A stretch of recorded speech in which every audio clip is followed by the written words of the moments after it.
Friends, welcome back to Bhagya life style YouTube channel. Hi friends, ಇದು ಶನಿವಾರದ blog. ಶನಿವಾರ ವಾರ ಮಾಡಬೇಕಿತ್ತು, ಬೇಗ ಕೆಲಸ ಎಲ್ಲ ಮುಗಿಸ್ದೆ. ಬೆಳಗ್ಗೆನೇ ಎದ್ದು ಕೆಲಸ ಎಲ್ಲ ಮುಗಿದ್ಮೇಲೆ ದೇವ್ರ ಪೂಜೆ ಮಾಡೋದ ಅಂತ ದೇವ್ರ ಮನೆಯೆಲ್ಲ ಕ್ಲೀನ್ ಮಾಡೋಕ್ಕೆ ಅಂತ ಅಂದ್ಬಿಟ್ಟು ಹೋಗ್ತಾಯಿದ್ದೀನಿ. ದೇವ್ರ ಮನೆಗೆ ಕ್ಲೀನ್ ಮಾಡಿದೆ. ದೇವ್ರ ಮನೆನ ಬೇಗ ಬೇಗ ಕ್ಲೀನ್ ಮಾಡಿದ್ಮೇಲೆ ಪೂಜೆ ಎಲ್ಲ ಮಾಡಿದ್ಮೇಲೆ ಒಂದು ಲೋಟ ಕಾಫಿ ಮಾಡ್ಕೊಂಡು ಕುಡಿಯೋಣ ಅಂತ ಅಂದ್ಬಿಟ್ಟು ಕಾಫಿ ಎಲ್ಲ ಕುಡಿತಾ ಇದ್ದೀನಿ. ಕುಡ್ದಾದ್ಮೇಲೆ ನನ್ನ ಮಗಳು ಸ್ಕೂಲಲ್ಲಿ ಸ್ಪೋರ್ಟ್ಸ್ ಡೇ ಇತ್ತು, ಅದಕ್ಕೆ ವಿಸಿಟಿಂಗ್ ಇನ್ವಿಟೇಷನ್ ಕೊಟ್ಟಿದ್ರು, ಬನ್ನಿ ಅಂತ ಪೇರೆಂಟ್ಸ್ ಕರ್ಕೊಂಡು ಮಕ್ಕಳು ಕರ್ಕೊಬರ್ಬೇಕು ಅಂತ ಅಂದ್ಬಿಟ್ಟು ಅದಕ್ಕೆ ಹೋಗಿದ್ವಿ. ನಾನು, ನನ್ನ ಮಗಳು, ನನ್ನ ಮಗ ಇಬ್ಬರೂ. 9:30ಗೆ ಪ್ರೋಗ್ರಾಮ್ ಸ್ಟಾರ್ಟ್ ಆಗಿತ್ತು. ನಾವು ಹೋಗೋ ಗಂಟ 10:30 ಆಗಿತ್ತು. ಆದರೂ ಒಂದು ರೌಂಡ್ ಒಳಗೆ ತೋರಿಸ್ಕೊಬರೋದ ಅಂತ ಅಂದ್ಬಿಟ್ಟು ಕರ್ಕೊಂಡೋಗಿ ಒಂದು ರೌಂಡ್ ಅಲ್ಲಿ ಫುಡ್ ಸ್ಟಾಲ್ಗಳು ಹಾಕಿದ್ರು. ಐಸ್ ಕ್ರೀಮ್, ಬಿರಿಯಾನಿ ಮತ್ತು ಪಾಪ್ಕಾರ್ನ್ ಎಲ್ಲ ಸ್ಟಾಲ್ ಹಾಕಿದ್ರು. ಅಲ್ಲೇ ದುಡ್ಡು ಪೇ ಮಾಡಬೇಕು, ಅಲ್ಲೇ ತೊಗೋಬೇಕು, ಮಕ್ಕಳಿಗೆಲ್ಲ ಈಸಿ ಆಗಲಿ ಅಂತ, ಹೈಸ್ಕೂಲ್ ಮಕ್ಕಳಿಗೆಲ್ಲ. ಆಮೇಲೆ ಸ್ವಲ್ಪ ಅಲ್ಲಿ ಪ್ರಿನ್ಸಿಪಲ್ಲು ಅವರಿಗೆಲ್ಲ ಸನ್ಮಾನ ನಡೀತಿತ್ತು. ಮತ್ತು ಇಲ್ಲಿ ಏನಂದರೆ ಹೈಸ್ಕೂಲ್ ಮಕ್ಕಳಲ್ಲಿ ಯಾರು ಫಸ್ಟ್ ಬಂದಿರ್ತಾರೆ ಅವರ ತಂದೆ ತಾಯಿಗೆ ಸನ್ಮಾನ ಮಾಡ್ತಾಯಿದ್ರು. ಅದಾದಮೇಲೆ ರನ್ನಿಂಗ್ ರೇಸ್ ಸ್ಟಾರ್ಟ್ ಆಯಿತು. ಅದ್ರ ಕಾಂಪಿಟೇಷನ್ ಸ್ಟಾರ್ಟ್ ಮಾಡಿದ್ರು ಎಲ್ಲರಿಗೂ. ಅದನ್ನು ಸ್ವಲ್ಪ ಹೊತ್ತು ತೋರಿಸಿ ನಾವು ನೋಡ್ಕೊಂಡು ಸ್ವಲ್ಪ ತಲೆ ನಿಂತಿದ್ವಿ ವೇಟ್ ಮಾಡ್ತಾ. ಅವಳು ಖುಷಿಯಿಂದ ನೋಡ್ತಾ ಇದ್ಲು, ಅವಳಿಗೋಸ್ಕರನೇ ಹೋಗಿದ್ದು, ಇನ್ನು ಬೇಜಾರು ಮಾಡ್ಕೋತಾಳೆ ಅಂತ. ಆದರೆ ಚಿಕ್ಕ ಮಕ್ಳಿಗೆ ಈಗ ಇವಳು ಫ್ರೀ KG ಆಗಿರೋದ್ರಿಂದ ಏನೂ ಇದಿರಲಿಲ್ಲ ಆಟ ಆಡಿಸೋದು.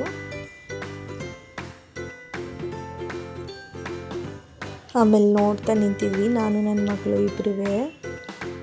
ನನ್ನ ಮಗಳು ಅಲ್ಲಿ ಜಾಗ ಇರಲಿಲ್ಲ, ಫಿಲ್ ಆಗ್ಬಿಟ್ಟಿದ್ರು. ಆಗಲೇ ಜಾಸ್ತಿ ಪೇರೆಂಟ್ಸ್ ಬಂದಿದ್ದರು, ಅದಕ್ಕೋಸ್ಕರ ಅಲ್ಲೇ ನಿಂತಿದ್ವಿ ನಾನು, ನನ್ನ ಮಗಳಿಬ್ಬರೂ. ಆಮೇಲೆ ನಿಂತು ಸಾಕಾಯಿತು ಅಂತ ಬೇಗ ನೋಡ್ಕೊಂಡು ಒಂದು 20 ಮಿನಿಟ್ಸು ಮಧ್ಯಾಹ್ನದ ಮೇಲ್ಗಂಟನೂ ನಡೀತಂತೆ ಫಂಕ್ಷನ್. ಅದಕ್ಕೆ ಎಷ್ಟೊತ್ತು ಮುಗಿಯುತ್ತೆ ಅಂತ ಹಾಕಿರಲಿಲ್ಲ, ಜಲ್ದಿ ನೋಡ್ಕೊಂಡು ನಂತರ ನಾವು ಬಂದ್ವಿ.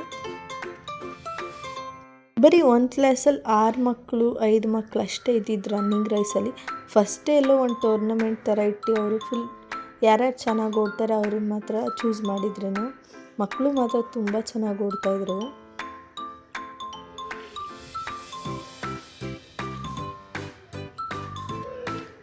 ಫಸ್ಟ್ ಸೆಕೆಂಡ್ ಪ್ರೈಸ್ ಅಲ್ಲೇ ಕೊಟ್ಬಿಡ್ತಾರೆ. ಏನು ಆ್ಯನಿವಲ್ ಡೇ ಗಂಟ ಏನು ಇವ್ರು ಕಾಯೆಲ್ಲ ಅಲ್ಲೇ ಎಲ್ಲ ಫಾದರ್ ಕೊಡ್ತಾಯಿದ್ರು. ಹಾಯ್ ಫ್ರೆಂಡ್ಸ್, ನಾನು ಹಂಗೆ ನಮ್ಮ ಚಿಕ್ಕಮ್ಮನ ಮನೆಗೆ ಒಂದು ರೌಂಡ್ ಬಂದಿದೆ. ಏನು ಮಾಡ್ತಾ ಇದ್ದಾರೆ ನೋಡ್ಕೊಂಡು ಹೋಗೋಣ ಅಂತ. ಅವರೆಲ್ಲ ನಾಳೆ ಒಂದು ಫ್ಯಾಮಿಲಿ ಗೆಟ್ ಟುಗೆದರ್ ಇತ್ತು, ಅದಕ್ಕೆ ಕೇಕ್ ಮಾಡ್ಕೊತಿದ್ದಾರೆ. ಹೆಂಗೆ ಮಾಡ್ತಾ ಇದ್ದಾರೆ ನೋಡೋಣ ಬನ್ನಿ. ಹಂಗೆ ಅವರು 3 ಥರ ಕೇಕ್ ಮಾಡ್ತಾಯಿದ್ರು ನಮ್ಮ ಚಿಕ್ಕಮ್ಮ. ಒಂದು ರೆಡ್ ವೆಲ್ವೆಟ್, ಆಮೇಲೆ ಇನ್ನೊಂದು ಆರೆಂಜಿದು ಕೇಕು, ಆರೆಂಜ್ ಫ್ಲೇವರ್ದು, ಆಮೇಲೆ ಕಪ್ ಕೇಕ್ಸ್ ಎಲ್ಲ ಮಾಡ್ತಾಯಿದ್ರು. ನಾನು ನೋಡ್ಕೊಂಡು ಬಂದೆ. ನಾಳೆ ಕ್ಲಿಪ್ಪಿಂಗಲ್ಲಿ ಹಾಕ್ತೀನೆಲ್ಲ.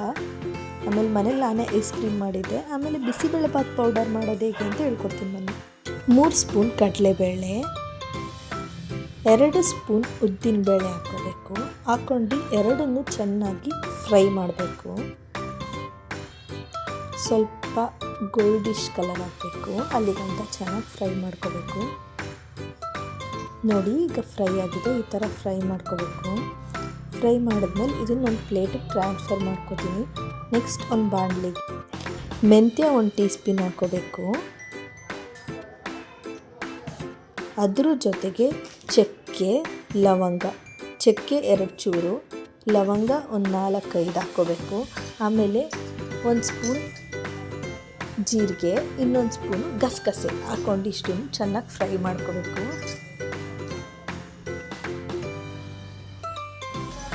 ಅದು ಚೆನ್ನಾಗಿ ಫ್ರೈ ಆದಮೇಲೆ ನೆಕ್ಸ್ಟ್ ಅದನ್ನು ಒಂದು ಪ್ಲೇಟ್ಗೆ ಎತ್ತಿಟ್ಕೊತೀನಿ. ನೆಕ್ಸ್ಟು ಕೊತ್ತಂಬರಿ, ಅದು ಒಂದು ಬೌಲಿದೆ, ಅದನ್ನು ಸ್ವಲ್ಪ ಚೆನ್ನಾಗಿ ಫ್ರೈ ಮಾಡ್ಕೊತೀನಿ.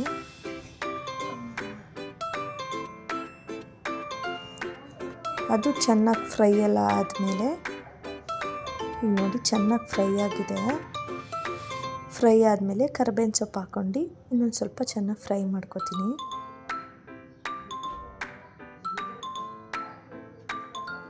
ಈಗ ಅದು ಫ್ರೈ ಆಯಿತು. ಫ್ರೈ ಆದಮೇಲೆ ಅದನ್ನು ಒಂದು ಪ್ಲೇಟ್ಗೆ ಹಾಕ್ಕೋತೀನಿ ನೀಟಾಗಿ. ಆಮೇಲೆ ಬ್ಯಾಡಗೆ ಮೆಣಸಿನ್ಕಾಯಿ ಮತ್ತು ಖಾರದ ಮೆಣಸಿನ್ಕಾಯಿ ಹಾಕ್ಕೋಬೇಕು. ಖಾರದ ಮೆಣಸಿಕಾಯಿ 15, ಬ್ಯಾಡಗೆ ಮೆಣಸಿಕಾಯಿ 20 ಹಾಕಿದ್ದೀನಿ. ಅದೆರಡು ಫ್ರೈ ಮಾಡ್ಕೊಂಡ್ಮೇಲೆ ಅದನ್ನೊಂದು ಪ್ಲೇಟ್ಗೆ ಹಾಕೊಂಡು ಸ್ವಲ್ಪ ಹಿಂಗೆ ಹಾಕ್ಕೊಂಡು ಅದು ಆರಿದ್ಮೇಲೆ ಪೌಡ್ರ್ ಮಾಡ್ಕೋಬೇಕು. ರೆಡಿ ಆಯಿತು ಬಿಸಿಬೇಳೆ ಬಾತ್ ಪೌಡರ್. ನನ್ನ ಮಗಳನ್ನ ಸ್ಕೂಲಿಗೆ ಬಿಟ್ಟು ಸ್ವಲ್ಪ ತರಕಾರಿ ಎಲ್ಲ ತೊಗೊಬಂದಿದ್ದೆ. ಅದನ್ನೆಲ್ಲ ಹಿಡ್ಕೊಳ್ಳೋಣ ನಾಳೆಗೆ ಅಂತ ಅಂದ್ಬಿಟ್ಟು ಎಲ್ಲ ಹಿಡ್ಕೊಂಡು ರೆಡಿ ಮಾಡಿಕೊಂಡೆ. ಆಮೇಲೆ ಸ್ವಲ್ಪ ಬಿಗ್ ಬಜಾರ್ಗೆ ಹೋಗ್ಬೇಕಿತ್ತು. ನಾನು ನನ್ನ ತಂಗಿ ಅವಳಿಗೆ ಸ್ವಲ್ಪ ಫುಡ್ ಕಲರ್ ಬೇಕಿತ್ತು ಕೇಕಿಗೆ, ಅದನ್ನ ತರೋಣ ಅಂತ 2-3 ಜನ ಎಲ್ಲ ಹೋಗ್ತಾಯಿದ್ವಿ. ನಾವೆಲ್ಲ ಈಗ ಶಾಪ್ ಮಾಡೋಕ್ಕೆ ಬಿಗ್ ಬಜಾರ್ಗೆ ಹೋಗ್ತಾ ಇದ್ವಿ. ನನ್ನ ಮಗಳು ಸ್ಕೂಲ್ ಹತ್ರನೇ ಇರೋದು ಬಿಗ್ ಬಜಾರ್, ಸ್ವಲ್ಪ ನೆಕ್ಸ್ಟ್ ರೋಡು. ಅಲ್ಲಿಗೆ ಹೋಗಿ ಎಲ್ಲ ತೊಗೊಬಂದ್ವಿ. ಏನೇನು ಬೇಕಿತ್ತು ಅವಳಿಗೆ ಎಸೆನ್ಸ್ ಎಲ್ಲ ತೊಗೊಂಡು ಬಂದು ಆಮೇಲೆ ಇಬ್ಬರು ಎಲ್ಲ ಏನೇನು ಆಫರ್ ಇದೆ ಎಲ್ಲ ನೋಡೋಣ ಅಂತ ಅಂದ್ಬಿಟ್ಟು ನೋಡ್ತಾಯಿದ್ವಿ. ಸುತ್ತ ನೋಡ್ಕೊಂಡು ಸ್ವಲ್ಪ ಓಡಾಡ್ಕೊಂಡು ಮನೆಗೆ ಬಂದ್ವಿ. ಓಕೆ ಫ್ರೆಂಡ್ಸ್, ಈ ಬ್ಲಾಗ್ ನೋಡಿದ್ರಿ ಅಲ್ವಾ? ಈ ಸ್ಮಾಲ್ ಬ್ಲಾಗ್ ನಿಮಗೆಲ್ಲರಿಗೂ ಇಷ್ಟ ಆದರೆ ಲೈಕ್ ಮಾಡಿ, ಶೇರ್ ಮಾಡಿ ಆ್ಯಂಡ್ ಸಬ್ಸ್ಕ್ರೈಬ್ ಮಾಡಿ. Thank you for watching.